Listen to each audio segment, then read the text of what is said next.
Tildes birojas jaunais, kā viņi būtiski atšķirās no līdzšinējām versijām, kuras jau lieto vairāk kā 200,000, jau 300,000 lietotāji, kas ir likumīgie lietotāji, vēl nezināms skaits, kuru to ir, kā saka, pa saviem ceļiem ieguvuši. Jā, šajā jaunajā versijā Tildes birojas 2011 mēs esam ielikuši būtisku jaunu attīstības soli 3 galvenajos virzienos. Tas ir pareizrakstības pārbaude, tulkošanas līdzekļi un platforma atbalsts. Un tas ir 3 gadu rezultāts, kas tur ir iekļauts. Es saprotu, ka lielākās izmaiņas ir tieši tādā tulkošanas līdzeklī, kā viņš darbojās un kā tā tulkošana notiek tehniski. Jā, tulkošanas vajadzības arvien pieaug, un tā kā mēs dzīvojam globālajā pasaulē, cilvēki lasa internetu lapas svešvalodās un sarakstās ar partneriem un draugiem citās valstīs. Un, protams, angļu valoda ir dominējošā šajā saziņā. Un šeit, protams, var izmantot parasto vārnīcu, bet vārnīca pasaka, kādas ir dažādās atbilsmes konkrētam vārdam, bet nepasaka, kā konkrēto teikumu vai konkrētajā kontekstā iztulkot, kuru no 32 vārdu setu nozīmēm izmantot. Un būtisku palīdzību var dot mašīntulks tehnoloģijas, kas cenšas iztulkot pilnus teikumus un dokumentus.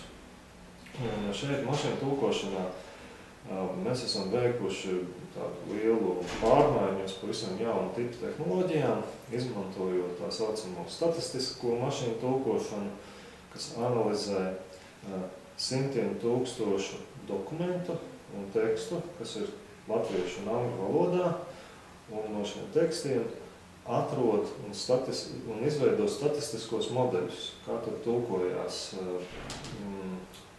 latviešu valodas teksti uz angļu valodu un otrādi, un valodas modeļus, kādas valodas konstrukcijas latviešu valodā ir pieļaujams. Un kombinējam šīs tehnoloģijas ar gramatikas likumiem un latviešu valodas likumībām. Un tas viss izveido ļoti kompleksu tulkošanas sistēmu, kas būtiski uzlabo tulkošanas rezultātus.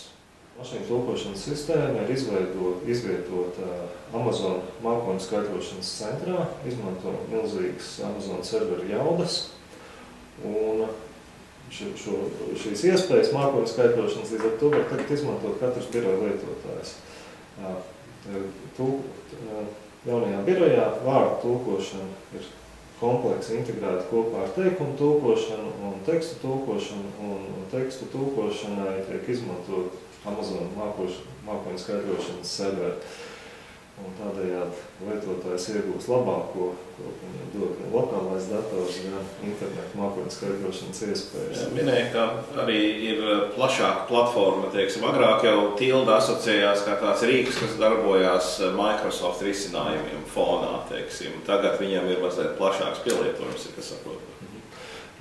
Jā, mēs veidojam latviešu valodas atbalstu tām vidēm, kas ir visvairāk nepieciešams, ko visvairāk prasa mūsu lietotāji. Un Microsoft platformas vēl joprojām ir dominējošās, un tās mēs turpinam un attīstam. Mēs ļoti rūpējamies, lai Tildes birojas ērti integrējas Windows 7 vidē un Microsoft Office 2010 un 9.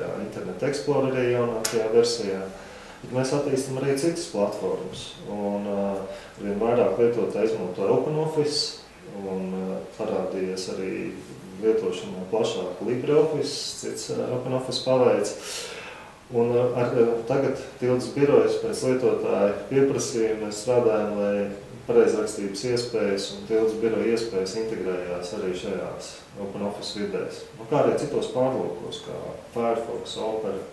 Jaunās valoda tehnoloģijas, kura Tilda izstrādē piedalījusies, viņas var arī pielietot jauniem pielietojumiem, kā piemēram analizēt internetā, ko raksta, kāds ir noskaņojums par kaut kādu uzņēmumu, par kaut kāds projekts, kas tāds vēl agrīnā attīstības fāzē, bet kas ir perspektīvas, kur tilda darbpiedalās. Mēs esam pārliecināti, arī mūsu sadarbības partneri citās valstīs, mēs Eiropas Savienībā uzskatām, ka ir ļoti svarīgi attīstīt šīs iespējas arī ne tik daudzskaitlīgām valodām, bet ne mazāk vērtīgām un nozīmīgām valodām.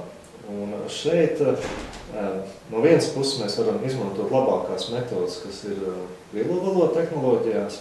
No otras puses ir interesants un nepieciešams iespējas inovācijām, jo, piemēram, latviešu valoda ir strukturāli daudz bagātāka un komplicētākā angļu valoda. Un šeit ir vajadzīgs īpašs apstrādes un analīzes metodas, lai sasniegtu to, ko angļu valodai. Vai statistiskām metodēm, piemēram, Google ļoti veiksmīgi izmanto milzīgos interneta resursus dažādās valodās, tā skaitā arī latviešu. Bet statistiski viņus analizē un veido jaunas pielietojumus, bet latviešu valodē šo resursu ir daudz mazāk, un līdz ar to šī rezultāts ir daudz vājāks. Un mēs uzskatām, ka veidojot jaunas metodas un izmantojot īpašās valodas zināšanas, mēs varam iegūt būtiski labākus rezultātus šajās jomās.